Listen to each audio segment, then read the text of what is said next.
todos. Então, vamos dar início a mais uma reunião magna, né, do Serviço de Cardiologia do Hospital São Lucas, no nosso 35º ano, a reunião do número 1470.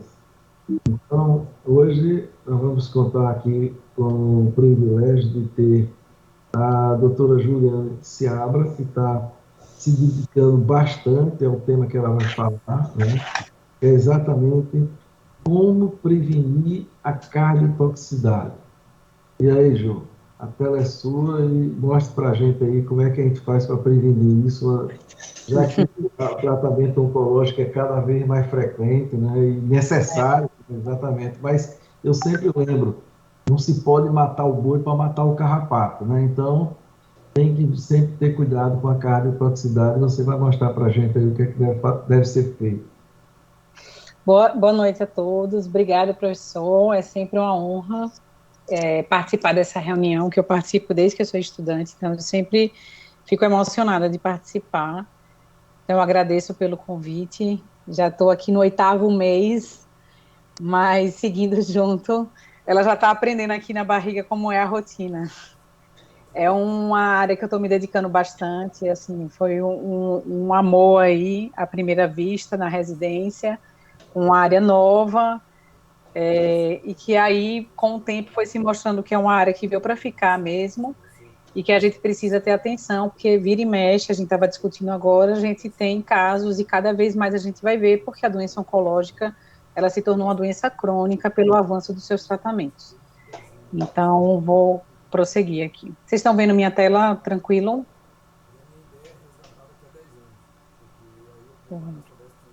Estão vendo a tela? Sim, sim. Ah, pronto.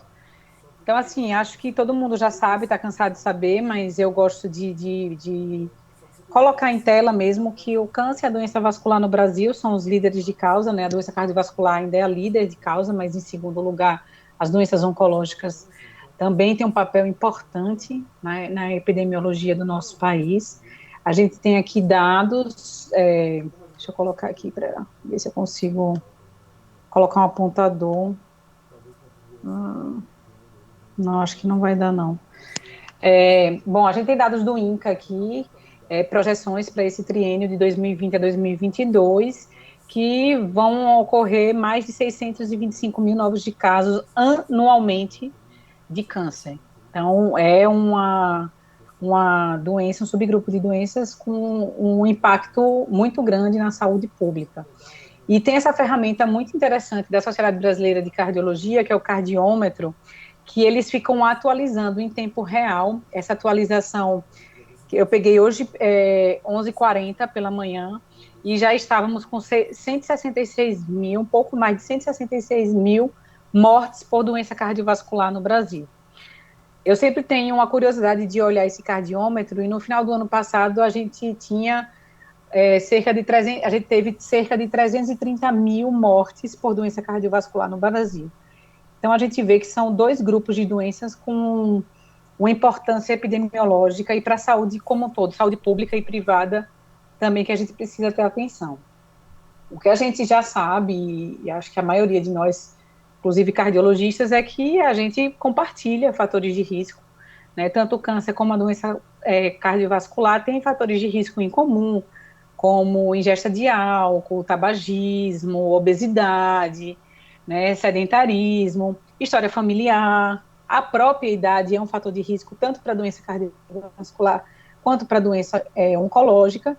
Então, a gente pode, além da doença oncológica provocar dano cardiovascular, a gente sabe que elas podem coexistir. Então, não é só assim, quando a gente fala em cardiotoxicidade, não é pensar só que é a quimioterapia. A própria doença oncológica, ela pode causar cardiotoxicidade. Então, inclusive, existem pesquisadores da área de suficiência cardíaca, por exemplo, que estudam essa interação até em modelos moleculares, em pesquisa mais básica mesmo, para entender onde essa interseção começa a acontecer.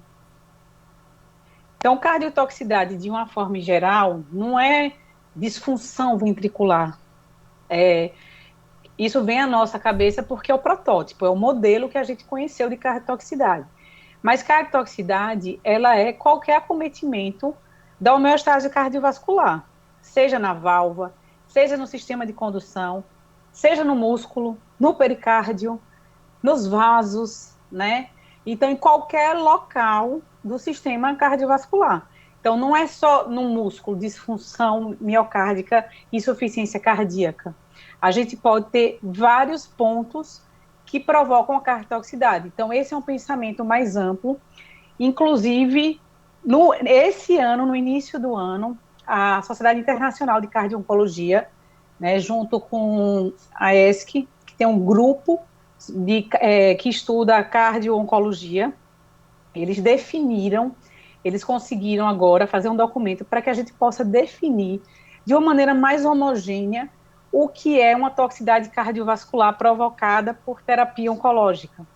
Porque uma das dificuldades que a gente tem nos trabalhos até então, e houve uma explosão de trabalhos nos últimos anos, é porque cada grupo definia de uma forma, como era a cardiotoxicidade. E aí isso era ruim, porque a gente não consegue extrapolar dados de alguns grupos para as diversas situações que a gente se depara. Então, eu achei esse documento muito bacana por isso, porque talvez daqui para frente a gente consiga ter meta-análise, ter revisão sistemática de uma forma que possamos confiar mais naqueles dados. Então, ele colocou a definição de toxicidades cardiovasculares, assim, que seriam mais comuns, né, que ele chama de cardiovascular toxitis, que seria a disfunção ventricular mesmo, propriamente dita, e aí a gente tem tabelas dentro do trabalho desse documento, dizendo quais são os parâmetros, quais são os cortes. Então, isso é bacana porque a gente via que tem vários grupos que usam um corte de 50% para fração de ejeção, outros 53%, outros 55%. Então, eles vão tentar padronizar isso, né? Arritmias e prolongamento do QT, né? Hipertensão, que é um dos tópicos que está ganhando cada vez mais força, porque a gente está vendo bastante. Inclusive, isso foi alvo de discussão no último simpósio de hipertensão que a gente teve aqui. Toxicidade vascular e miocardite é uma também delas. Então, a gente tem uma gama de toxicidades que agora estamos tentando padronizar para falarmos a mesma língua. Mas só para fazer um review, né, de como surgiu isso, em 1967 foi que foi descrita a primeira cardiotoxicidade com antraciclina. Esse é o trabalho do Karnoff, que até dá nome a um dos scores de capacidade funcional dos pacientes que a gente usa até hoje, oncológico. E ele viu em crianças com leucemia que usavam daunorubicina, que é um tipo de antraciclina, e desenvolviam uma toxicidade. Tá, e qual é a questão disso? A gente vai para um trabalho, um landmark dentro da insuficiência cardíaca, que é um trabalho do New England de 20 anos atrás, que mostra o prognóstico das diferentes miocardiopatias. Dentre elas, cardiomiopatia secundária ao uso de terapia de doxorubicina, porque até então era o protótipo. Então, não era de terapia oncológica, era de antraciclina. E a gente vê que, em comparação, vamos ver aqui no gráfico, com a cardiomiopatia isquêmica, que seria a cardiopatia mais comum, cardiomiopatia mais comum, o prognóstico dela é muito pior. Então, é um subgrupo que a gente precisa ter atenção para que ele não evolua para esse ponto, porque a partir do momento que ele já abriu uma cardiomiopatia, o prognóstico dele é muito ruim. Bom, e aí o que a gente pode fazer, já que o tema seria prevenção, né, como prevenir a cardiotoxicidade? Para isso, a gente precisa entender que possivelmente existem fases da cardiotoxicidade. Essa é uma figura que todo mundo do mundo da cardio-oncologia usa, é uma figura da Daniela Cardinale. Ela é uma pesquisadora italiana, ela tem um centro em Milão, e ela foi talvez a primeira pessoa a começar a pesquisar de uma forma mais intensiva sobre a toxicidade por terapia oncológica. Então, a gente vê aqui logo no início, na esquerda, que no início da quimioterapia, a gente precisa levar em consideração controles de fatores de risco, talvez discutir sobre dose de medicações sabidamente cardiotóxicas, enfim, discutir o planejamento desse paciente, e aí a gente estaria falando em prevenção primária, né? Esse paciente tem fatores de risco, né, cardiovasculares, já que a gente compartilha vários fatores com a doença oncológica, e aí a gente começa a pensar de uma maneira de prevenção primária, para que esse paciente, a gente consiga melhorar o tratamento dos fatores de risco para que ele nem evolua para cardiotoxicidade. Mas, a despeito disso, de um bom controle, alguns pacientes vão evoluir. Então, o ideal é que a gente conseguisse detectar aqui, nessa fase, né, a cardiotoxicidade pré-clínica ou subclínica, né, e a gente pode fazer isso, talvez, lançando mão de algumas ferramentas que a gente tem hoje em dia, né, como biomarcadores, e aqui está a troponina, e talvez com ferramentas de imagem, e aqui o strain, né, que é o strain longitudinal global, entra como uma das vedetes para que a gente consiga detectar uma deformação do miocárdio, que isso seria muito antes da alteração da fração de ejeção e da função propriamente dita do paciente. O desafio é a gente conseguir identificar os pacientes exatamente nessa fase pré-clínica. E a gente vai ver mais a seguir por quê. Então, falando de prevenção primária, então, quando é que seria a prevenção primária? É exatamente ali, antes do tratamento. É a gente ter um controle melhor dos fatores de risco, a gente fazer uma avaliação de risco desse paciente e conseguir traçar estratégias para minimizar, ou pelo menos para minimizar ou postergar essa cardiotoxicidade para que ele consiga concluir o tratamento oncológico. Já se fala até em prevenção primordial, quer dizer, é bem antes da primária, né? Aquele cara que nem tem doença, que não tem nenhuma comorbidade, que a gente evite que, por exemplo, a hipertensão apareça, que a dislipidemia apareça. Então, falando em prevenção, talvez esse seja um ponto muito importante nesses pacientes que vão começar uma corrida de obstáculos, que é o tratamento oncológico, porque tem químio, tem rádio, tem cirurgia, então tem várias etapas em algumas patologias que o paciente precisa passar e que o coração vai ser testado.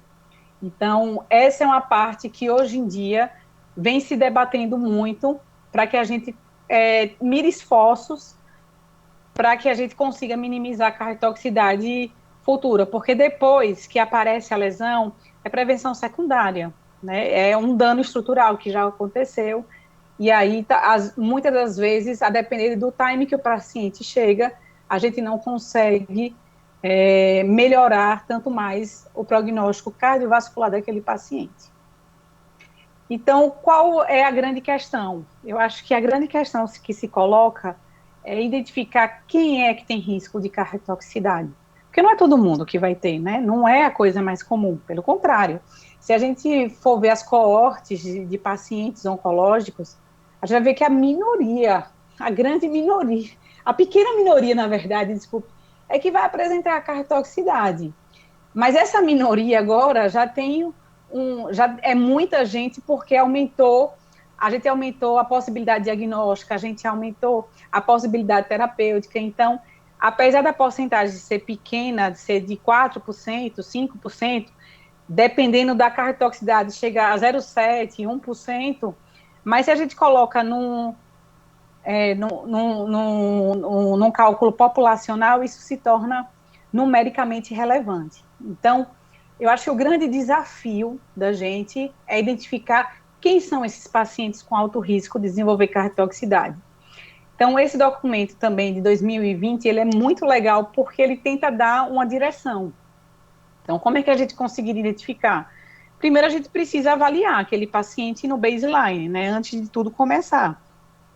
Pela história, exame físico, alguns exames complementares, sejam eles biomarcadores, sejam exames de imagem, para que a gente conseguisse topografar, ou pelo menos fenotipar melhor esse paciente. Claro que a gente sabe, através de cortes de sobreviventes e cortes de subgrupos de pacientes oncológicos, aqueles que desenvolveram disfunção cardiovascular. Então, a gente sabe que pacientes mais velhos, acima de 75 anos, pacientes hipertensos, tabagistas, aqueles que fazem combinações de drogas que a gente sabe que tem um potencial de cardiotoxicidade maior, como antraciclina, inibidor de HER2, pacientes que são submetidos à radioterapia, pacientes que tenham diabetes. Então, a gente sabe que existe alguns subgrupos de pacientes que têm um risco maior por ter comorbidades marcadores de risco. Mas isso aqui é de observação. Então, talvez a gente precise refinar melhor isso. Talvez se tivesse um score, eu acho que a gente, como cardiologista, gosta muito de score, de ter decisões muito pautadas em evidência, mas a gente ainda não tem isso dentro da cardio-oncologia.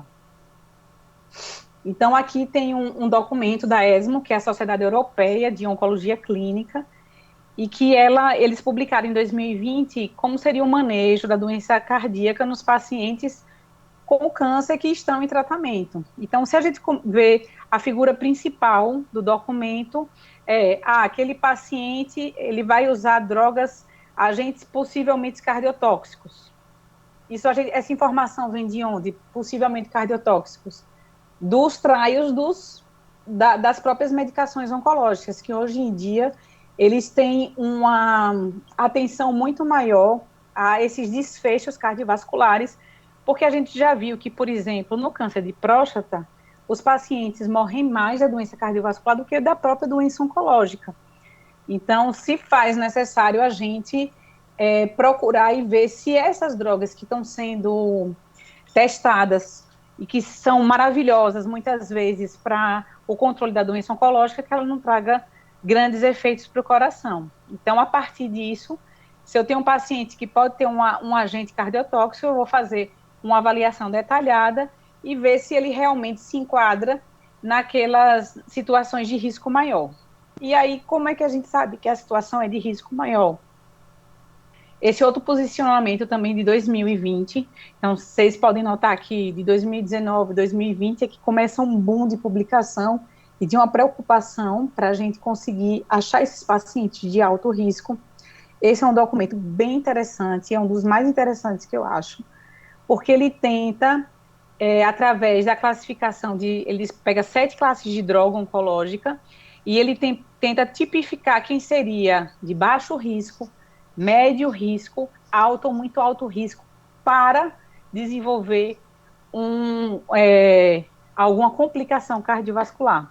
Então, aqui eu trago o exemplo de uma tabela da antraciclina, que é um dos clássicos, né, das drogas cardiotóxicas, e a gente vai vendo que, a depender da característica do paciente, ele vai pontuando. Então, só para que vocês tenham uma ideia, o paciente acima de 80 anos, ele já entra como um risco alto. Então, ele é um paciente que merece ser seguido por um cardiologista para otimizar o tratamento e personalizar o cuidado dele. Então, hipertensão, diabetes entram como risco médio, mas a partir do momento que eu vou somando fatores de risco médio, eu também posso virar um alto risco. Então, eu acho interessante essa avaliação, porque pelo menos dá um norte, a gente não fica tão perdido. Ela deixa de forma mais objetiva, apesar do nível de evidência, se vocês perceberem, é B e C. Então, a grande maioria vai ser por consenso de especialista, mas já dá uma direção. Só que, a despeito disso, da gente tentar procurar um paciente que é alto risco, baseado em fatores de risco, a gente também tem uma parcela que dá uns sustos na gente, porque não é só o fator de risco, existe a suscetibilidade genética.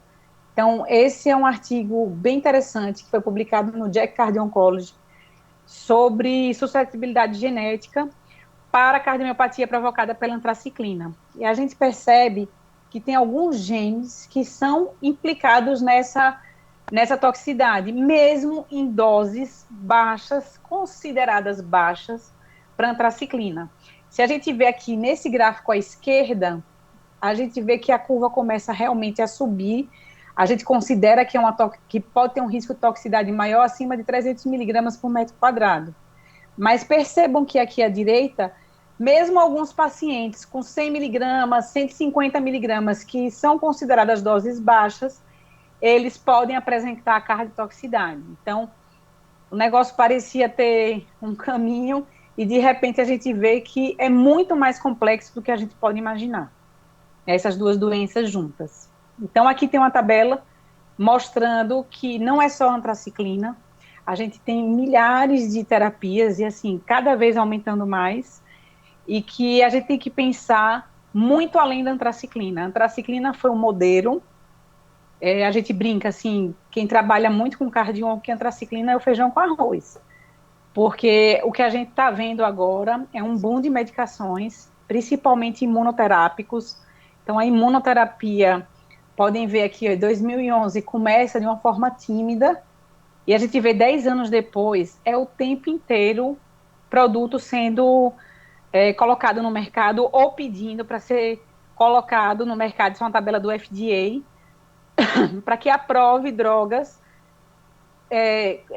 alvo para vários subtipos de câncer, e realmente a imunoterapia foi um divisor de águas na oncologia. Inclusive, em 2018, o prêmio Nobel foi para os dois caras que descreveram os mecanismos para a imunoterapia, que só para vocês entenderem, né, até numa revista de cardiologia, claro que é uma revista que tem interface com a onco, que é o Jack Cardio Oncology, mas eles fizeram eles fizeram uma revisão sobre imunoterapia e como seria esse mecanismo de ação para que a gente pudesse entender. Então, assim, de uma forma geral e simplista, né, as células cancerosas, elas têm um mecanismo bem inteligente.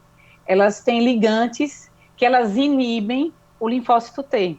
Então, esse ligante aqui, por exemplo, o PDL1, ele acopla com o receptor PD1 do linfócito e desativa o linfócito. Então, ela fica de boas ali, replicando. O que é que os caras perceberam? É que se a gente interferir nesses mecanismos de inibição, e aí, se eu dou um anticorpo monoclonal que eu consigo não inibir esse linfócito T, ele permanece ativo, e aí ele consegue matar a célula oncológica. Então, imagine que isso é revolucionário para o tratamento do câncer, e inúmeras drogas foram revolucionárias, sim, para o tratamento do câncer com esse mecanismo. Poxa, que legal, sensacional, né? Sensacional. Mas nem tudo são flores, porque com a imunoterapia, que a gente chama de immune checkpoints, né, inibidores do checkpoint, mostrou em coortes de vida real, com o uso assim dessa medicação para diversas neoplasias, começou no melanoma, e agora já se usa em diversas outras doenças, como câncer de pulmão, câncer de cólon. Então, assim, a indicação é até que chama indicação agnóstica. Você não faz a indicação pelo subtipo de câncer, e sim pelo receptor que ele vai ter. Porque se ele tiver, ele pode responder à imunoterapia. E aí começaram a aparecer cardiotoxicidades, que a ponta do iceberg é miocardite.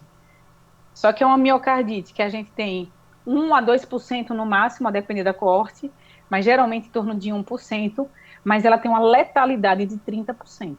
Então, apesar de não ser tão comum, na hora que ela aparece, ela tem uma letalidade alta. Então, ela foi o protótipo da cardiotoxicidade nessa classe de drogas que é a imunoterapia. Aí pode ter arritmia, pode ter cardiomiopatia, alteração de condução, mas a gente sabe que aqui, no fundo, tem outras coisas que podem estar propiciando todas essas alterações. Inclusive, essas drogas, existem trabalhos que já mostram que pacientes que usaram essas drogas têm aterosclerose acelerada. Então, não é só a miocardite que dá em 1%, talvez essas pessoas vão continuar usando essas medicações durante muito tempo e elas vão ter problemas cardiovasculares futuros. Então, a gente precisa avaliar melhor esses pacientes e seguir, inclusive, para o diagnóstico de miocardite por imunoterapia, a gente tem um algoritmo para o diagnóstico, porque tem que ter algumas características. Então, isso é só para demonstrar que não é só a antraciclina. Outras classes de drogas também podem dar muito problema para o coração. Aqui eu trago sobre hipertensão, né, que acredito que a grande maioria já tenha se deparado com pacientes que não eram hipertensos, começaram o tratamento oncológico e se tornaram hipertensos. Seja por toxicidade vascular, seja porque o paciente desenvolveu diabetes, por um estresse oxidativo, pela própria inflamação, e aí, de qualquer forma, no momento que a hipertensão surge nesse paciente, eu aumento o risco cardiovascular. E muitas vezes são hipertensões de difícil controle, inclusive tendo emergências hipertensivas importantes, que a gente já teve alguns casos no nosso serviço. Então, um exemplo dessas drogas são os inibidores de angiogênese, que são bastante prescritos para diversas doenças, câncer de colo, câncer de tireoide, e, por exemplo, câncer renal, câncer de fígado, e que esses pacientes, eles podem ter uma evolução pior por se tornarem hipertensos. E aqui eu trago esse editorial, é um editorial muito legal, que ele coloca isso, hipertensão e antiangiogênese, né? A face de Janus. Janus é um deus romano, e que é aquele deus da dualidade, é um olhando para o presente e o outro para o futuro, que é um deus da transformação. Então, para simbolizar que a gente está olhando para o futuro, mas a gente tem que ver o presente e o passado. Será que existe relação, né, da resposta à eficiência da droga com o aparecimento de hipertensão? Essa é uma dessas teorias que existem. Então, eu dou a medicação. Se o paciente não ficar hipertenso, isso talvez me diga que ele não tem, talvez não responda muito bem essa droga. Isso não é confirmado, mas a gente vê em algumas coortes que isso acontece, principalmente aquelas medicações antiangiogênicas que dão muita hipertensão, aquele paciente geralmente está respondendo muito bem, mas a gente ainda não sabe exatamente qual é o caminho dessa ativação, e se realmente isso é uma associação que a gente possa extrapolar esse dado de eficácia do tratamento oncológico. Aqui é só para mostrar, é um paper do Circulation, que ele tenta colocar, assim, todas as medicações, assim, todas não, mas a grande maioria das medicações, que por mecanismos diversos podem aumentar a pressão. Então, vai desde dos corticosteroides, até inibidores de tirosina quinase, inibidores de proteasoma, que se usa no mieloma, drogas-alvo, né, como os inibidores de BRAF, MEK, radioterapia, terapia de deprivação androgênica, né, que é o bloqueio hormonal que se usa no paciente com câncer de próstata. Então, diversas medicações oncológicas podem estar implicadas com o aumento da pressão, por mecanismos diferentes, seja por um mecanismo renal, por um mecanismo local, endotelial, né, por estresse oxidativo, ou até por desautonomia, por desbalanço do parasimpático com o simpático. Então, percebam que os mecanismos, eles são intrincados, eles podem também coparticipar para o aumento dessa pressão. Isso se torna um desafio no tratamento desses pacientes, porque ele precisa da medicação oncológica e também precisa tratar a pressão. Então, aqui a gente tem um algoritmo até desse artigo do Circulation, que ele coloca, assim, um passo a passo do que você deveria fazer e como você vai monitorizar esse paciente. Então, ele coloca antes do tratamento, durante e após. Então, aqui tem um passo a passo, as drogas são as que habitualmente nós usamos no tratamento da hipertensão. A arte é a gente conseguir combinar essas medicações e conseguir controlar esse paciente, levando em consideração que pode existir interação medicamentosa com algumas classes de drogas. Tá, dentro da radioterapia, a gente também tem um universo que a gente precisa pensar em prevenção de cardiotoxicidade, porque geralmente são cardiotoxicidades tardias, né, não imediatas, e a gente tem radiação tanto da cabeça, do pescoço, do tórax, abdômen, pelve, e a gente tem sistema cardiovascular, ou seja, tem vasos, né, em todo esse trajeto, e que a gente precisa ter algumas preocupações para prevenir cardiotoxicidade ou monitorar esse paciente para que a gente consiga flagrar alguma alteração antes mesmo de uma apresentação clínica mais exuberante. Então, aqui eu destaco, quando tem radiação torácica, por exemplo, o que é que a gente poderia fazer? Inicialmente, um eletro e um eco para servir como um basal, e anualmente a gente fazer um exame cardiovascular, medir a pressão em ambos os braços. Alguns grupos já falam para fazer scan de alguns vasos que possam ter participado do campo, né, da radiação. Com um ano depois, talvez repetir o eco, e aí para aqueles pacientes que têm um risco maior, aqueles pacientes de linfoma que recebem radiações altas em manto, que a gente chama com, uma quantidade de radiação maior, a gente seguir de forma mais minuciosa, com exames de imagem, e a cada 5 anos até já tem aqui, existe uma recomendação, mesmo nesses pacientes, mesmo que eles sejam assintomáticos, pesquisar a isquemia, porque muitos deles têm alteração nos vasos, a depender do campo de radiação. Então, percebam que são vários tratamentos que podem causar cartoxicidade. Beleza, mas e aí? O que é que a gente pode fazer, já que é para a gente falar sobre prevenção e você só falou do que pode acontecer de cartoxicidade. Mas é só para entender que ela é muito maior do que só pensar em antraciclina. Claro que os modelos, né, que a gente tem de evidência é da antraciclina, e aqui são trabalhos que são muito importantes nessa área, que foi da Daniela Cardinale, aquela pesquisadora de Milão, e ela já mostrou em 2000, uma publicação no JACC, que aqueles pacientes que usavam altas doses de quimioterapia, eles tinham, aqueles que liberavam troponina, que tinham troponina detectável no sangue, tinham pior prognóstico, eles tinham mais disfunção ventricular. Então, meio que existia essa associação, né? Se eu tenho troponina aumentada depois da quimioterapia, talvez esse seja um marcador de risco para um subgrupo de pacientes.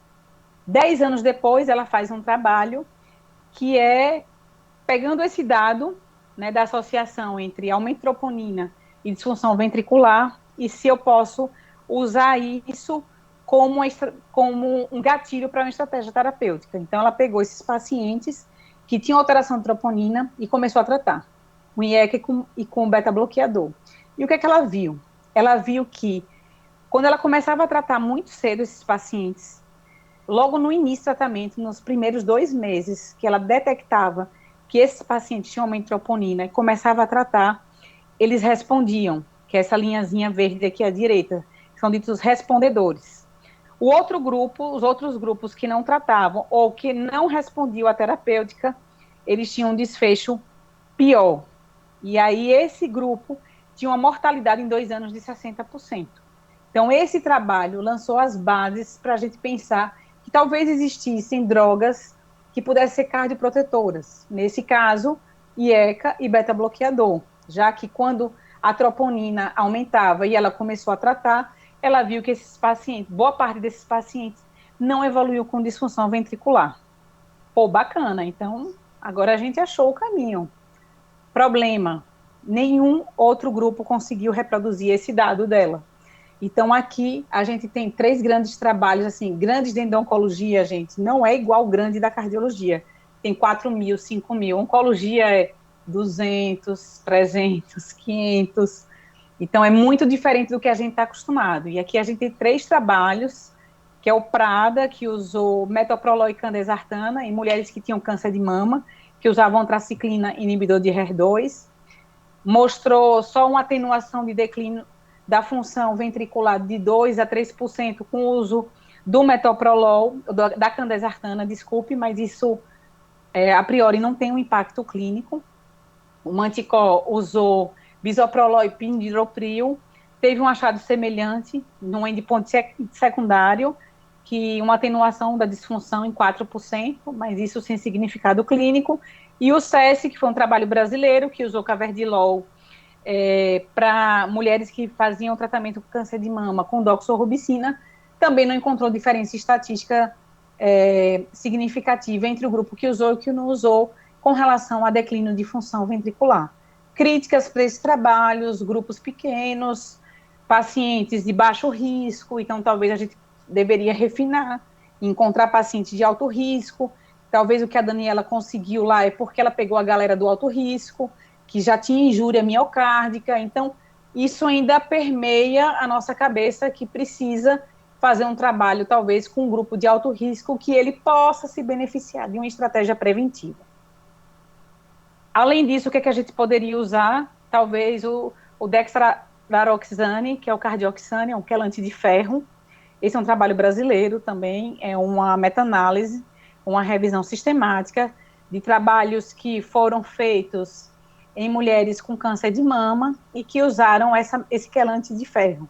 Esse quelante de ferro ele já é habitualmente usado no tratamento de crianças, né, na população juvenil, que faz uso de antraciclina, porque as doses são muito elevadas. Então, a pediatria, a oncopediatria usa de rotina, porque eles têm dados que realmente usando essa medicação, talvez eu consiga diminuir ou até dirimir a possibilidade de cardiotoxicidade pela antraciclina, porque ele tem um mecanismo tanto de diminuição das espécies reativas de oxigênio, ele se liga num receptor que a antraciclina poderia se ligar no coração, e sempre no escopo de adulto existiu essa dúvida. A meta-análise, ela mostrou o quê? Que ele parece realmente diminuir o risco de insuficiência cardíaca e de eventos cardiovasculares no geral, sem comprometer a eficácia oncológica. Então, ele não mexeu na resposta oncológica, na sobrevida global e nem na sobrevida livre de progressão de doença. Porque esse era um dos temores, inclusive a EMA, que é a agência da Europa, ela tinha colocado um black box para esse remédio, dizendo que talvez ele pudesse mexer com a eficácia, mas isso ela reeditou alguns anos atrás, acho que 2017, e ela tirou esse black box, então agora talvez possa ser uma medicação que no cenário de drogas de altas doses de antraciclina a gente possa usar. O que é que hoje em dia a bula fala dele? Geralmente ele é usado em adulto em doença metastática ou em casos que ultrapassam 300 miligramas de antraciclina por metro quadrado. Então, em doses menores, a gente não sabe se ele realmente teria um valor como uma droga cardioprotetora, mas é uma medicação que parece ser promissora e que talvez valha a pena a gente estudar em trabalhos, em trials mesmo randomizados. Além disso, uma outra medida que a gente poderia lançar a mão é a atividade física. Então, esse é um estereótipo que a gente tenta quebrar, porque do paciente oncológico ficar em casa, sentadinho, sem fazer nada, sem receber visita, totalmente isolado, isso não faz bem em nada para ele, e muito menos para o coração. E a gente sabe que os pacientes, quando entram em tratamento oncológico, eles diminuem a capacidade funcional, a capacidade cardiorrespiratória, até 1/3 deles diminui bastante. Isso tem algumas coortes de mulheres com câncer de mama que fazem cardiopulmonar durante o tratamento, e a gente percebe que as curvas vão diminuindo, ela vai perdendo performance. E, por outro lado, a gente também sabe que mulheres, por exemplo, com câncer de mama, que se mantêm ativas, se mantêm num plano de atividade física, elas diminuem evento cardiovascular, diminuem até mortalidade, e elas também têm menos efeitos colaterais de quimioterapia e têm uma melhor sobrevida livre de doença do que aquelas que se mantêm sedentárias. Então, esse trabalho, ele é muito legal, são 2 trabalhos do Circulation até, que fala só sobre atividade física em paciente oncológico. Talvez a gente precise, assim como todas as áreas da medicina, ter uma medicina de precisão e talvez prescrever melhor para esses pacientes, né, com alguns alvos mais objetivos, a atividade física, e não ser igual para todo mundo, até porque as quimioterapias, os esquemas são diferentes, né, a tolerância do paciente é diferente para cada esquema, mas que isso a gente não pode perder de vista. Isso é um dos pontos que a gente tem evidência que realmente pode diminuir a chance de complicação cardiovascular. Então, aqui é uma revisão do início desse ano, do JACC Cardio Oncology, qual seria, né, o papel da cardioproteção. E aí, nessa figura central, ele traz exemplos das drogas mais estudadas, que é a antraciclina, o trastuzumab é o inibidor de HER2, que é usado em câncer de mama e alguns cânceres de estômago, radioterapia e fluoropiridinas, que é o 5-fluoracil. E, classicamente, pode causar vasoespasmo e isquemia miocárdica. Então, quando a gente vai ver o que é que pode ser feito, olha o que eles trazem aqui para a gente, é mudança dos fatores de risco, né? Claro, dos modificáveis, aquela suscetibilidade genética a gente ainda não consegue acessar, mas reduzir tabagismo, cessar idealmente tabagismo, né, evitar a obesidade, exercício físico, uma dieta balanceada e talvez lançar a mão de algumas terapias farmacológicas, como o IECA, BRA, o Cardioxane, talvez estatina. A gente tem alguns trabalhos com estatina, mostrando esse perfil assim, anti-inflamatório da estatina, né, os efeitos pleotrópicos dela, com ainda resultados conflitantes, cortes pequenas, mas que, assim, está tendo uma explosão de trials com essas medicações e talvez a gente consiga calibrar melhor para fazer um trial que traga uma resposta mais contundente. E aí, o que a gente pode fazer? Além de pensar em drogas, né, em mudança de estilo de vida, talvez aliar biomarcador e imagem para que a gente possa selecionar melhor esses pacientes. O biomarcador que a gente usa muito é a troponina BNP, ou o NT-proBNP, porque a gente viu de alguns trabalhos que, quando eles aumentam, eles têm uma correlação com o prognóstico.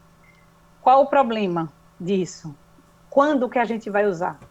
Né? Então, há uma indefinição sobre o momento ideal para a coleta. Antes da químio, beleza, basal. Depois da químio, 24, 48, 72 horas, uma hora depois. Cada trabalho usa um protocolo da cabeça do pesquisador. Então, isso é um problema, porque a gente não sabe quando é que a gente vai detectar. Será que 2 horas depois da infusão a gente já consegue ver? Ou 24 horas depois? Né? No trabalho de Milão, ela fazia coletas seriadas. Então, ela fazia logo depois da infusão, 24 horas, 48, 72 horas, e a gente sabe que isso, assim, para a rotina prática do paciente oncológico, muitas vezes não é factível. Outra coisa, o BNP, ele se altera por diversos fatores, e dentro do paciente oncológico ele pode aumentar sem necessariamente ter uma ligação com injúria miocárdica. Então, a gente ainda tem muitos gaps de como a gente utilizaria esses biomarcadores de uma maneira mais eficiente. Como usar também o strain, né? O strain chegou como uma vedete, causando uma super euforia, achando que a gente, na hora que o strain viesse alterado, nossa, conseguimos achar aquele paciente que tem uma cardiotoxicidade subclínica. Então, a gente estava esperando muito esse trabalho, que é o Succor Trial, que ele usou o strain como uma ferramenta, como um gatilho para começar a tratar os pacientes. Ou seja, ele fez um ensaio clínico randomizado, que ele pegou pacientes que usaram antraciclina, a grande maioria câncer de mama, 307 pacientes, e ele usou como um gatilho a queda do strain em 12%. Então, o cara não estava sentindo nada, mas eu fiz o strain do começo, fiz o basal, depois com a monitorização do trial, eu fiz e caiu 12%, eu estava autorizada a começar o tratamento com IEC beta-bloqueador. Então, a esperança era que se o strain seria um bom gatilho para isso. O que a gente viu? Que não houve diferença entre os grupos de forma significativa. Ele até coloca assim, ele tenta dar um somebody love na conclusão, dizendo que os pacientes que usaram medicação, eles evoluíram, tiveram menos variação da função ventricular, mas isso a gente não sabe se tem repercussão clínica, né? A gente vai precisar seguir essa coorte por mais tempo, mas isso não é um desfecho clínico para a gente tão importante até o momento. Então, ele não provou que eu tratando pela queda somente do strain, eu consigo alterar ou diminuir evento cardiovascular. Apesar disso, como tem coisas que estão em aberto, a gente tem alguns protocolos de vigilância, né, que subdividem os pacientes em baixo, médio e alto risco e propõem que a gente tenha momentos de monitorização, tanto com biomarcador como eco, que, assim, preferencialmente 3D ou com strain em vários momentos do tratamento. A partir do momento que eu coloco, que eu classifique o paciente de alto risco, essa monitorização fica mais intensiva.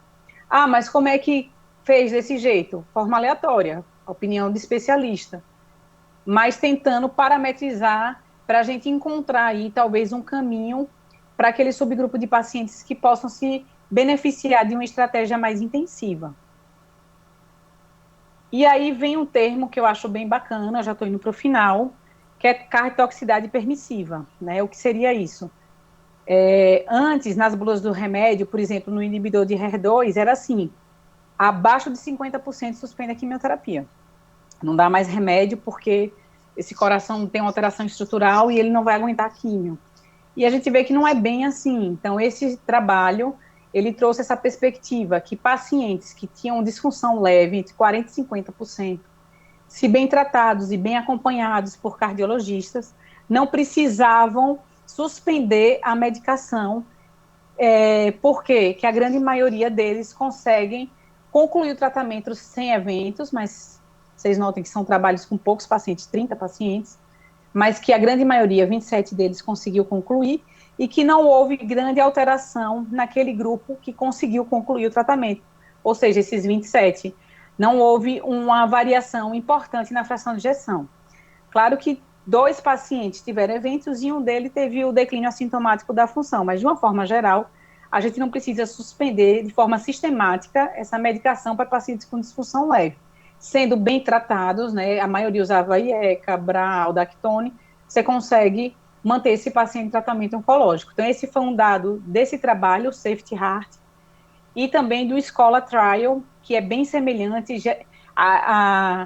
Aqui a coorte era com mulheres com câncer de mama, que usam essa medicação, o trastuzumab, e ele também teve um achado semelhante, ou seja, os pacientes conseguiram manter a fração de ejeção e conseguiram concluir o tratamento, mesmo com disfunção leve. Então, talvez a gente consiga ter uma permissividade, né? A gente não precisa ser tão duro para suspender a medicação, porque esses pacientes, bem seguidos e bem tratados, eles conseguem terminar o tratamento, que esse é o grande objetivo da cardio-oncologia.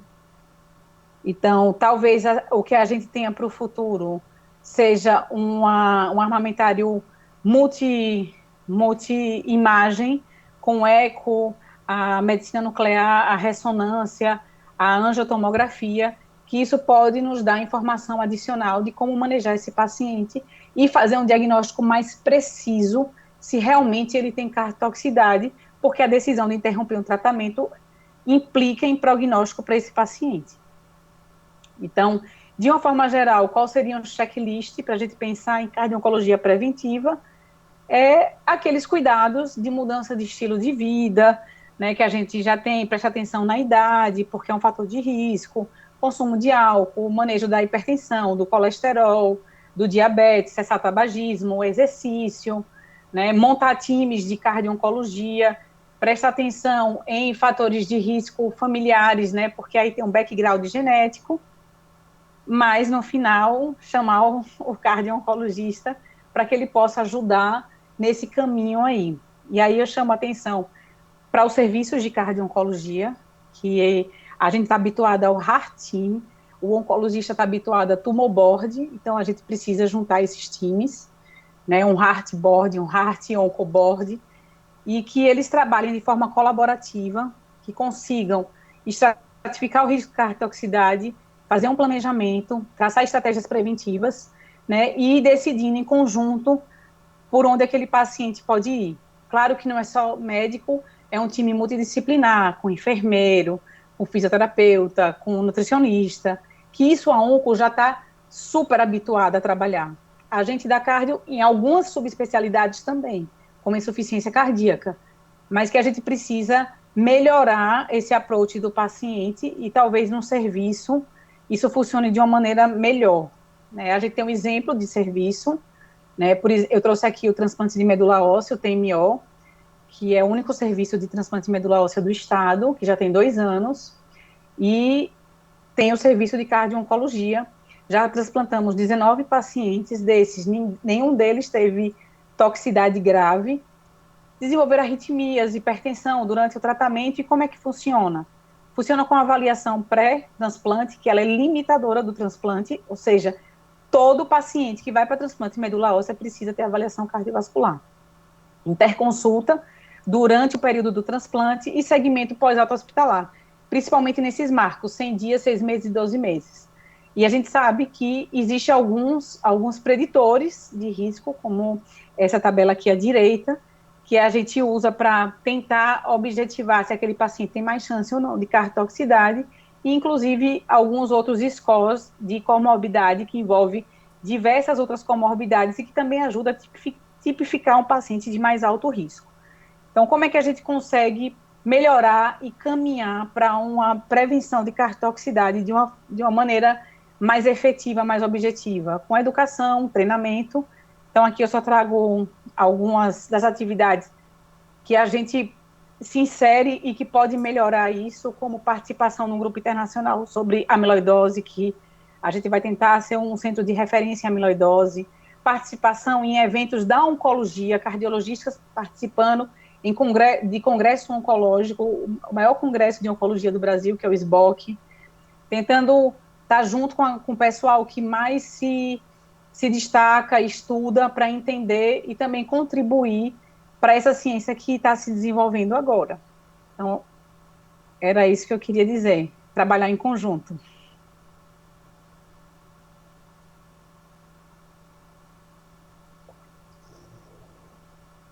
Ju Souza, acho que já foi, né? Eu acho que é você que assume aí. Então eu vou fazer o papel aqui dele. E parabéns, Ju, pela excelente apresentação. Eu acho que sua aula, ela demonstra de forma inequívoca a necessidade imperiosa de a gente ter a cardio-oncologia nos dias atuais, né? Acho que fica bem claro. Complexidade de drogas, complexidade das lesões, né? Lesões em todos os sistemas cardiovasculares, vascular, músculo, válvula, arritmia, hipertensão, como você mostrou. Então, precisa ter alguém junto. Essas duas doenças, as que mais matam, elas se encontram com frequência, né? Sim. Essas duas patologias, esses clusters de fatores de risco, eles estão juntos, né? Muito próximos. Então, se encontram e as decisões são difíceis. Provavelmente, o cardio-oncologista vai continuar precisando dos subespecialistas cardiologistas em algumas situações, né? Arritmias complexas, hipertensões mais difíceis, vai ter que, e esse time só aumenta, né? Então, eu acho que sem dúvida. Não tem dúvida que a gente, como tem os oncologistas também com as suas subespecialidades, então acho que você deu um panorama muito, muito importante, né? E levou a ideia de uma droga, uma toxicidade, etc. Isso é importante. Eu queria só colocar um pouco essa questão da medicina de precisão, né? Eu ouço esse discurso desde a época do Projeto Genoma, né? Onde você poderia ter marcadores genéticos para escolher droga e predizer prognóstico e fazer uma prevenção mais racional, etc. E isso, de certa forma, ele confronta um pouco com uma medicina mais populacional que a gente, talvez, no sentido de resultado, tenha mais, né? A gente sabe que tem muitos pacientes com câncer que são diagnosticados tardiamente, muitos pacientes que poderiam estar fazendo uma prevenção não são vigiados, não fazem seu rastreio e etc. E essa medicina de que a gente vai em cada paciente saber quais os marcadores e tomar uma decisão muito customizada, ela, embora seja um discurso retórico muito importante, mas eu tenho minhas dúvidas, né? A gente tem alguns exemplos na clínica, você falou aí, por exemplo, o transplante de medula, né? Vocês avaliam, mas a gente tem pontos que a gente, quer dizer, tem algumas situações que a gente contraindica esse transplante por uma questão cardíaca? Tem, né? Então, numa avaliação geral, né? Isso você já contraindica. Por exemplo, a gente tem situações como um score do Chades-Vasque, que a gente também tem o score de sangramento, mas dificilmente a gente usa o score de sangramento para contraindicar. E eu acho que o câncer sempre foi, a quimioterapia, o tratamento de câncer sempre foi permissivo. A gente atropela o doente em prol de curá-lo. Então, vocês estão trazendo um conceito que já existia, no meu entender, para o coração. Porque a gente deixava o doente emagrecido, cabelo caindo, pele ressecada, anorexia, náusea, vômito, e a gente permitia isso em prol disso. Só que agora vocês estão fazendo de uma maneira muito mais precisa, né? Com a vigilância e com o racional, e talvez com a experiência, identificando qual daqueles momentos que você, de fato, vai usar da arte médica, não só a ciência como a arte, e tomar uma decisão colegiada de que eu tenho que interromper o tratamento. Então, eu queria ouvir um pouco você. Eu não sei, isso é mais uma opinião minha, eu queria ouvir o seu contraponto.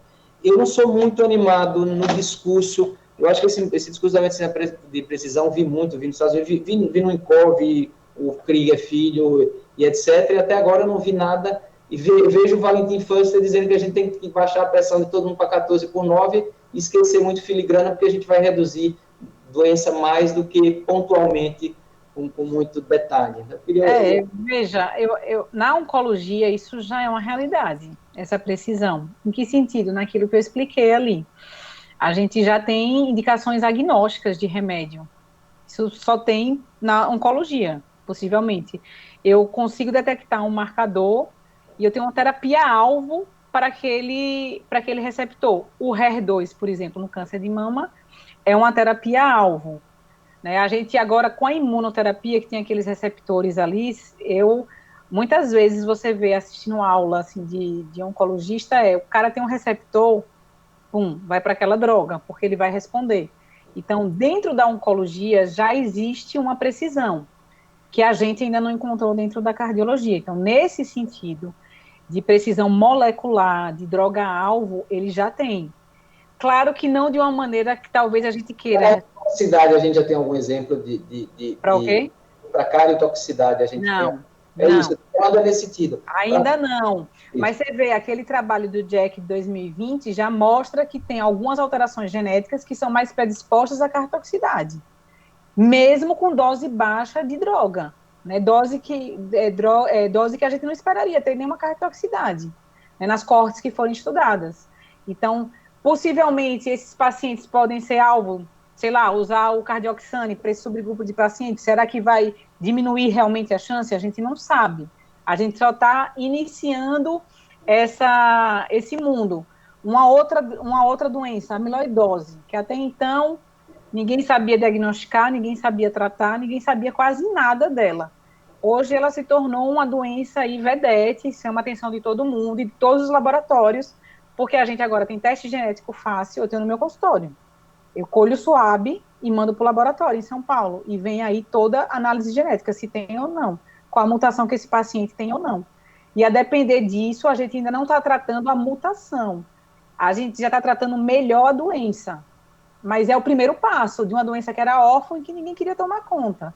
Então, eu acho que a gente já está entrando, sim, nisso, e agora vai ser a passos largos. Talvez a gente não seja assim, para daqui a 40 anos, seja daqui a 5, 10 anos. A gente vai estar num universo muito melhor. Você vê, no Covid, a gente tem vacina com RNA. Então, a partir disso agora, a gente não tem mais controle. Eu acho que isso agora é para frente. Então, essa medicina de precisão, que a gente ouviu falar tanto desde a faculdade, eu escuto também isso, no INCOL fala-se demais, mas eu acho que a gente está entrando, sim, a gente já está vivendo de uma certa forma, e a gente vai viver isso de uma forma mais intensa mais para frente. Eu acredito nisso, mas, de qualquer forma, não dá para massificar, você vai ter que personalizar. Era como aquele caso que a gente estava discutindo, da menina de 16 anos. Você não vai ter artigo nenhum, e a gente vai ter que ter bom senso, como sempre. O Bom Senso Futebol Clube vai sempre imperar na medicina.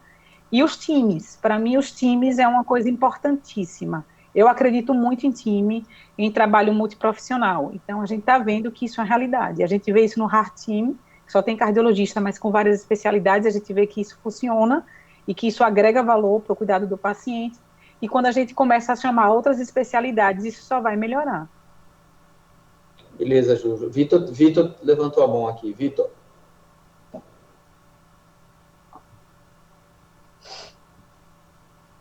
Vitor? Eu acho que ele cansou, tá com a mão Oi, levantada. Guto. Ju. Não, tá aí. E aí, Vitor, tudo bom? Tudo bem. Ju, parabéns pela aula, viu? Foi excelente. Você se dedicando muito a esse tema e crescendo muito aí a nível nacional. Tá de parabéns. Eu acompanhei a aula um pouco cortado, né? Por motivos de Isabela aqui do meu lado. Mas eu queria saber se você falou, eu não vi durante a sua apresentação, se você falou alguma coisa sobre dosar troponina no acompanhamento da cardiotoxicidade. Uhum. A parte que eu vi, eu não ouvi você falar disso. E segundo, né, você falou muito de cardiotoxicidade, que era o tema da aula, mas a cardio-onco vai muito além disso, né? A gente tem discutido muitos casos oncológicos, né, no Heart Team, sobre se indica procedimento, se não indica, faz biópsia, não faz. A gente teve um caso se opera emblemático. primeiro o coração, opera primeiro o câncer, enfim, tem diversas discussões aí, né, que fogem do tema da aula, mas que fazem parte da cardio-oncologia já, né? Sem dúvida, assim, acho que essa coisa da cardiotoxicidade é só a ponta do iceberg. Tem muito mais coisa da cardio-oncologia. A gente tem muita interface com vocês da hemodinâmica, do estrutural, você sabe disso. Que a gente já discutiu alguns casos, a gente tem um caso que vai ser apresentado, assim, um caso muito bonito que ficou, né, de um paciente oncológico com estenose aórtica, por exemplo, importante. A gente tem paciente oncológico que tem disfunção, eu tenho alguns pacientes já com Alexandre e com Rodrigo, que tem arritmias complexas, então, assim, tem interface com todas as especialidades. Então, a cardio-onco não é, assim, um moribundo, né? A gente não vê dessa forma, até porque o doente oncológico, claro que vão ter alguns que eles não vão responder, são doentes com doenças mais agressivas, mas a tendência, e o onco se coloca hoje em dia como um cara que maneja uma doença crônica. Então, a gente vai ver mais esses pacientes mesmo. Então, eu tenho pacientes metastáticos há 6, 8 anos, que isso era inimaginável há 10 anos atrás. E eles estão vivos há 8 anos com doença metastática. E não é vivendo em cima da cama, não. É vivendo, comendo, saindo, fazendo atividade física, viajando. Então, assim, é um outro mundo, né? Então, não dá para a gente taxar mais o paciente oncológico como um paciente moribundo e não vamos fazer nada.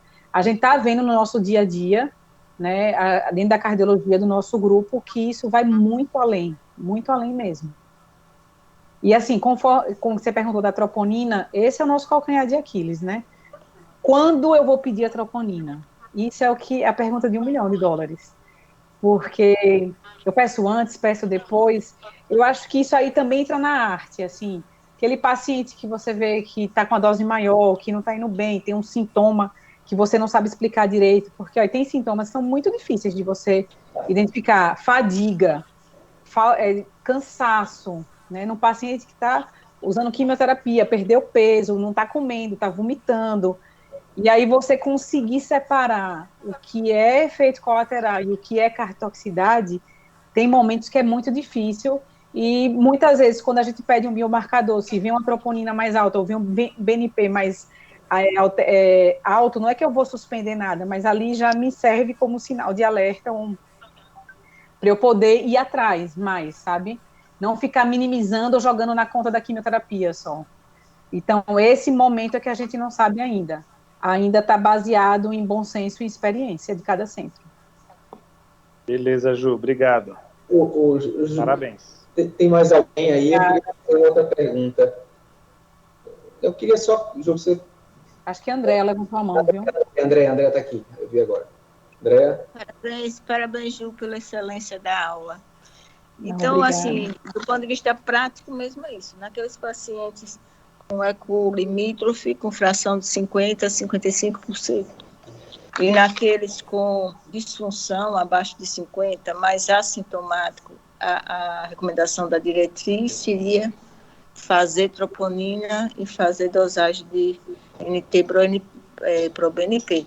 Do ponto de vista prático, então, você termina deixando para aqueles que estão sintomáticos e você tem alguma dúvida em relação a esse sintoma. Esse paciente... Assim, do ponto de vista, por exemplo, operacional, o paciente com VENO-IPS, que você, né, assim, operacionalmente é difícil, né? É dificílimo, então, inclusive para os planos, tem o plano, como o IPS, às vezes glosa, nega, né, a dosagem do marcador. Então, e assim, no fim das contas, vai fazer diferença? É isso, né, que a gente precisa saber. Em que momento ele pode fazer diferença? Eu concordo totalmente com a senhora, assim, aquele paciente borderline, ele já vem para mim com a função de 48, né, 50, vai ter uma quimio, um esquema que é um esquema mais intenso, um esquema que a gente sabidamente seja cardiotóxico, esse talvez seja um paciente para que a gente peça. A grande questão é quando. Eu peço logo depois, eu peço um dia depois, né? A gente não sabe ainda quando pedir, mas quando eu desconfio que pode ter uma cardiotoxicidade, eu estou agora vendo uma menina de 27 anos, câncer de mama, e ela começou a ficar mais fadigada, ela está assim, tá mais cansada, parecia só do esquema quimioterápico, aí eu pedi uma troponina para ela e um BNP, vieram alterados. Mas será que é alguma coisa? O eco mantido, eco normal, strain normal. no seguinte, depois do outro ciclo, aumenta mais a troponina, aumenta o BNP e o estrem começa a cair. Então, para mim, essa menina, que ela não tem nenhum fator de risco, ela tem 26 anos, ela é uma candidata aí para eu ficar de olho, porque ela pode ter uma suscetibilidade genética e ela pode fazer cardiotoxicidade. Aí eu tento investigar mais, peço uma ressonância com os mapeamentos para ver se tem edema, se tem alguma coisa que chama atenção para cardiotoxicidade. Então, eu ainda acho que é isso, o bom senso, né? A gente tentar ver os cenários que possam ser de mais alto risco. E dentro, assim, desses grupos que você participa, aquela classificação em relação à questão dos trem, de você considerar borderline 16 a 18, reduzido 12 a 16, redução importante, isso é considerado nas discussões? É discussão grande, assim. Teve discussão do extremo porque o grupo do Sucor usou um delta de 12, o mundo usa um delta de 15. Né, e eles usaram de 12 porque eles queriam provar que essa estratégia era eficaz, tanto que se pegar o paper, a conclusão que eles fazem não poderia ser feita, porque o desfecho primário não foi atingido, e eles dão um somebody love na conclusão. Então, assim, tem muita discussão disso, qual seria o corte, tem muita discussão, quando tem, assim, ecocardiografista, clínico, o pessoal da ressonância, tem muita discussão do que seria. Então, ainda não tem um denominador, o Strain veio, eu acho uma ferramenta sensacional, mas a gente ainda precisa calibrar o uso dela. Ju? Oi. Duas coisinhas. Voltando à predição, quando você fala assim, vamos identificar o grupo de predição, medicina de precisão, etc. Eu entendo que tem miocardiopatia, que você tem marcadores genéticos, você pode identificar, mas eu estou pensando muito nas doenças complexas que até hoje, mesmo só na cardiologia, a gente não sabe. Hipertensão e DAC, etc. A gente, 2022, a gente não sabe nada, quem vai romper qual placa, etc. É nesse sentido que eu acho que... entendi. Eu não queria focar só no miocárdio. Miocárdio, eu acho que a gente está. Mas eu queria perguntar uma coisa na sua experiência, por exemplo. Eu acredito que esses doentes que são cardiopatas e que tenham câncer, muitas vezes você tem um dilema também de eles não tolerarem algumas drogas cardiovasculares. Aspirina, ele que deve ser, olha, estatina eu não sei, mas você falou de... Eles perdem músculo, mialgia, como é que... Muito difícil, muito difícil. Quais são as drogas que tem mais problema para manter, assim, de uma maneira geral, que você geralmente tem dilema? Antihipertensivo, é difícil, porque os caras perdem peso, desidratam muito fácil. Diurético deve ser horrível, né? Diurético é horrível, horrível. Diurético eu tendo a suspender, porque eu sei que quando começar, tem algumas químios, que são bem toleradas. E aí eles não têm náusea, diarreia, não têm vômitos frequentes. Mas se tiver alguma possibilidade de efeito adverso gastrointestinal, diurético, pode ter certeza que ele vai ter hipotensão. E vai para urgência hipotenso. Anticoagulante deve ser complicado também.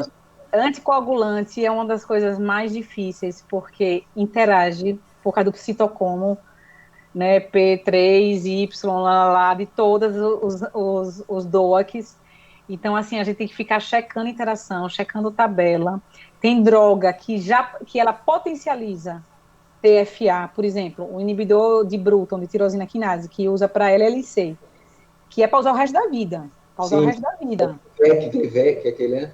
Não, é o Ibrutinib, esse, que usa para LLC. Esse que você falou é para LMC. Também usa para a vida toda.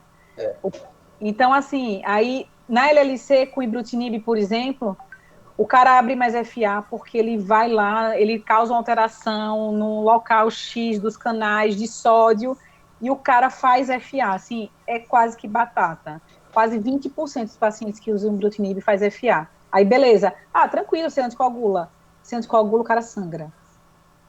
Sabe? Então, assim, é um desafio. Aí agora tem uma droga nova de segunda geração, a Calabrutinib. Esse é maravilhoso, só dá 5% de FA. Paciente meu, essa semana, me ligou. Chegou beavetado no pronto-socorro, parado. E aí conseguiu salvar, graças a Deus, passou o marca-passo, está com o marca-passo definitivo.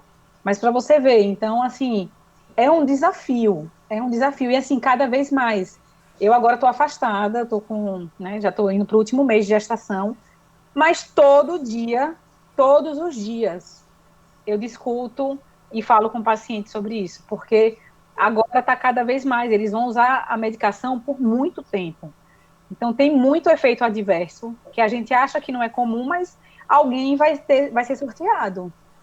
Então, essa menina com leucemia que a gente estava discutindo antes, tem esse que fez o BAVT, tem o outro que fez o derrame pericárdio, se a gente drena ou não, o que é que vale a pena, o cara com a TAV, o cara com tumor pancreático, se vai colocar TAV ou não. Então, assim, é um mundo completamente novo, né, que a gente se deparou, e que não é tão simples, não é só dar IECA e beta-bloqueador. Aí eu dou beta-bloqueador para esse cara aí, que eu estou anticoagulando e que fez FA. Aí ele faz um BAVT. O que eu faço com ele? Então, assim, é muito difícil. É muito difícil. E eles fazem efeito trombótico. Os CHADs deles são todos altos. Se você usar o CHADs VASC, a gente usa o CHADs VASC, extrapola. A gente não tem um CHADs VASC para o câncer. É tudo adaptado, né? Adaptado. Eu não tenho um CHADs VASC cancer. Tipo, né? Eu não tenho um oncológico, né? Talvez a gente tenha em algum momento, mas agora eu não tenho. Então, é um paciente super desafiador. Muita arte e conversar, né? Muito diálogo, né? Eu brinco assim, é futebol clube, é bom senso futebol clube. Medicina mesmo, assim. Eu costumo dizer que a cardio-onco é a cardiologia geral no paciente com câncer. Entendeu? Você precisa saber alguns detalhes de droga, de mecanismo e tal, mas acontece de tudo com eles. Tudo. Esses inibidores de angiogênese, a gente teve um caso, assim, muito interessante, que a neuro participou, fez síndrome PRES com bevacizumab. O paciente chegou com quase herniando, né? Então, assim, sobreviveu, ótimo, mas não pode mais usar a droga, quer dizer. Então, a gente veio, o paciente continua vivo, está tratando, está viajando. Então, é um câncer metastático. O paciente quase morreu, mas conseguiu reverter e agora ele está aí, tendo sobrevida. Então, isso mudou muito, mudou demais. Ele vincula muito com o médico, né? Porque é um doente que precisa mesmo, né? Porque é a doença da vida dele, que vai acompanhar até ele morrer mesmo, né? Não tem... Exato. Eu tinha um paciente, câncer de próstata, que ele falava assim, eu só não quero morrer de câncer. Ele morreu do coração. Porque ele falou, eu não quero morrer de câncer. E o câncer, ele não ia matar ele. E ele não acreditou que ia morrer do coração, ele morreu do coração. Então, assim, não vai morrer do câncer, possivelmente. Alguns subtipos. Vai morrer de doença cardiovascular. Beleza. E aí, alguém mais quer comentar, os residentes? Alguém quer? Acho que a galera já está cansada, viu? Juliana. Oi. Oi, Luiz. Só parabenizar pela aula aí. Eu achei muito interessante aí. Isso que você falou no final, muito interessante, principalmente nesses últimos estudos que você mostrou, né? O fato de você poder continuar, né? Na verdade, você dever continuar, né? Quimioterápico, mesmo com disfunção, que é uma coisa que a gente não imaginava há um tempo atrás. Né? Então, eu acho que pesa muito isso aí, nesse caso que você falou do câncer de próstata, né? Eu acho que essa decisão é que é mais difícil, né? Saber o que é que vai matar ele, né? Exatamente. Se ele vai morrer do câncer ou se vai morrer de insuficiência cardíaca. Né? Essa decisão, essa bola de cristal, na verdade, você tem que usar ferramentas para dizer isso, né? Eu acho que essa é a parte mais difícil aí do trabalho de vocês. Eu acho que talvez detectar a cardiotoxicidade talvez seja não seja fácil, mas talvez seja a parte mais... Talvez mas a gente até avançou, mais volta, Mas é o nosso trabalho, Luiz. É o nosso trabalho de cardiologista. Vi de discussão sua e de Zé Augusto no grupo. Entendeu? Como identificar, a gente só viu a doença, né? A gente tem uma doença coronariana, a gente tem uma TAV, você lida com duas. Então, duas doenças que os seus guidelines, você tem que fundir 2 guidelines, é uma coisa muito complicada. É difícil. Nossa, assim, só para vocês terem ideia, tipo, eu fiz uma prova para o board americano, é um board americano praticamente, é internacional, mas é americano. E aí, já estou trabalhando há algum tempo com isso, estudei pra caramba, que é uma prova classicamente difícil, mas assim, caiu onco na prova, caiu esquema quimioterápico, caiu perguntas de onco, porque para eles falam, você quer ser especialista de cardio-onco, você tem que saber onco, entendeu? Não é que eu vou prescrever, mas eu preciso entender o universo deles, então realmente precisa as duas sociedades estarem juntas, né, para escrever os documentos, tanto que agora essa sociedade internacional, o último presidente era um cardiologista americano, e agora a presidente é um oncologista. Ela é uma oncologista da Duke, então eles ficam revezando, porque é uma sociedade que tem que ter as duas especialidades, para a gente pensar dessa forma. Então, você sabe que você, Luiz, eu ligo direto para Luiz, gente, porque ele faz muito exame, assim, porque a ressonância está ajudando demais. A ressonância foi uma quebra de paradigma também na cardio-onco. Assim, Não, e para muitas vezes eu cardiotoxicidade... fico tenso por você, porque eu detecto, eu vejo as coisas lá e digo agora, o que a gente vai fazer com esse caso, né? Às vezes você tem uma função borderline com T1 estourado, com T2 estourado, e aí, o que você vai fazer com isso? Um realcezinho discreto, às vezes sem realce. Aí, rapaz, não tenho nem ideia, eu faço o caso e resolvo aí, porque... Veja, eu penso sempre assim, o que é que vai matar o doente? O que é que vai matar o paciente? Entendeu? Assim, lógico, tem coisas que não dá, mas não dá para eu ficar também tendo preciosismo e o cara, como com essa menina, tem uma leucemia e eu vou ficar sem tratar? Confiar na intuição também. Exato, na experiência, no grupo. E rezar um pouquinho, né? Porque eu acho que vale a pena. Rezar muito, muito, é oração o tempo inteiro. E você tem caso de válvula, alguma complicação valvular já pegou alguém com patologia valvar de complicação da quimio? Já peguei de síndrome carcinoide. Carcinose já pegou, pelo tumor. Não, mas pelo você citou alguma droga que dá também, né? O quê? Valvopatia? Radiação da valvopatia. Você pegou já algum caso de valvopatia assim, complexo, não? Já peguei carcinoide, que eu indiquei cirurgia, a paciente operou, fez cirurgia cardíaca, e tinha tumor carcinoide metastático. Acompanho alguns pacientes que já têm esse pensamento de válvula, mesmo com doença controlada, mas, assim, a priori vou seguindo. Já tenho pacientes, tive paciente agora, recente, estenose aórtica crítica, área de 0,6, com tumor do pâncreas. Você sabe que eles progridem mais rápido, tem alguma coisa assim, não? Carcinoide progride. Não, carcinoide tem é uma loucura, é uma loucura. Mas, assim, para a válvula de medicação, o que a gente tem, assim, classicamente para a válvula é radioterapia. Radioterapia. Para a válvula, que eu pensaria, assim, é radioterapia, carcinoide, infiltrações, né? Doenças infiltrativas, amiloidose. Estou vendo bastante, assim, eu estou com alguns pacientes com amiloidose, tanto a L quanto transtirretina. Muitos pacientes subdiagnosticados, então a gente está perseguindo o diagnóstico e a IMAT está super, assim, empolgada com esse campo, né? Então, por isso que eu estou participando também desse grupo, para a gente tentar refinar e conseguir tratar esses pacientes melhor. Doença de pericárdio, a gente tem, assim, os sobreviventes de linfoma que fazem irradiações em manto, que é aquela irradiação do tórax todo. Pericárdio constrictiva, a gente vê.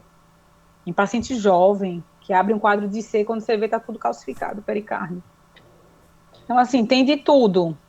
Ainda não consegui ver tudo, não, mas quem sabe? Beleza, Ju. Olha, eu vou encerrar aí que eu vou assistir. Eu acho que tá faltando uns 2 sets de Nadal e Djokovic, viu? Tá, o jogo tá pegando. Tá vendo? Tá torcendo por quem? Nadal? Nadal. Vamos jogar que é melhor, rapaz. Hein? Vamos jogar que é melhor, rapaz. Esse jogo tem que ver. Olha, parabéns, viu, Ju? Foi excelente. Eu acho que você está de parabéns por vários aspectos, pela dedicação, pelo foco, pela competência. E aí, esse título que você traz agora para o nosso serviço, eu acho que todos ganham com isso, né? Então, acho que celebre bem. Eu acho que a gente está celebrando com você essa sua conquista. Viu? Com certeza. Eu agradeço demais o espaço da Cardio-Onco, que agora existe esse espaço. Então, foi uma coisa que eu sempre batalhei, um trabalho de formiguinha, que tivesse esse espaço, e eu acho que ele agora existe mesmo, de verdade. Beleza. Então, beijos a todos, obrigada. Boa noite. Boa noite.